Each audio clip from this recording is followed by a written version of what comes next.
Hello and welcome. இன்றைக்கி நம்ம பலாக்காய் வச்சு ஒரு பிரியாணி செய்யலாம். ஃபஸ்ட்டு அந்த பலாக்காய் கட் பண்ணுறதுக்கு முன்னாடி உங்கள் கைகளையும் கத்தியிலும் நல்லா ஆயில் க்ரீஸ் பண்ணிக்கோங்க.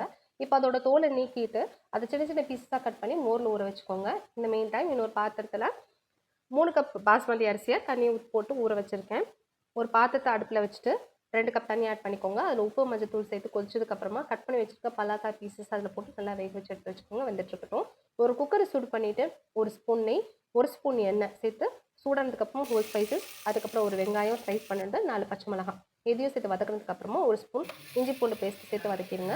வதங்கினதுக்கப்புறம் ஒரு கைப்பிடி புதினா, கொத்தமல்லி, ஒரு தக்காளி, 1 கப் தயிர் இதெல்லாம் சேர்த்து நல்லா தொக்கு பத்துக்கு வதங்கிட்டு வரட்டும். அதுக்குள்ளே நம்ம ஒரு மசாலா ரெடி பண்ணிடலாம். இதுக்கான அளவுகளை நான் கேப்ஷனில் கொடுத்துருக்கேன். இதெல்லாம் ட்ரை ரோஸ்ட் பண்ணிவிட்டு 2 ஸ்பூன் காஷ்மீரி மிளகாய் தூள், 1/2 கிளாஸ் தண்ணி சேர்த்து நல்லா பேஸ்ட்டாக அரைச்சி இதையும் ஆட் பண்ணிக்கோங்க. பச்சை வாசனை போகிற வரைக்கும் வதக்கிக்கோங்க. இதில் நான் 1 ஸ்பூன் அளவுக்கு உப்பு நான் சேர்த்துருக்கேன். அப்புறம் அது கூட நம்ம வேக வச்ச பலாக்காய் பீஸையும் சேர்த்துட்டு 1 கிளாஸ் தண்ணி சேர்த்து ஒரு 4 விசில் வேக விட்டுருங்க. வெந்து ஆவி அடங்கினதுக்கப்புறமா மறுபடியும் ஒரு 5 கிளாஸ் வாட்டர் ஆட் பண்ணிவிட்டு நல்லா பாயில் பண்ணி எடுத்துக்கோங்க. பாயில் ஆனதுக்கப்புறம் அரிசியும் சேர்த்து நல்லா கொதிக்க விடுங்க. தண்ணி வற்றினதுக்கப்புறம் 20 நிமிஷம் தம்மில் வச்சு இறக்குனீங்கன்னா உங்களுக்கு டேஸ்டியான பலாக்காய் பிரியாணி ரெடியாக இருக்கும். இதே ரெசிபியாக நீங்களும் ட்ரை பண்ணி உங்கள் ஃபேமிலியோடு என்ஜாய் பண்ணுங்கள்.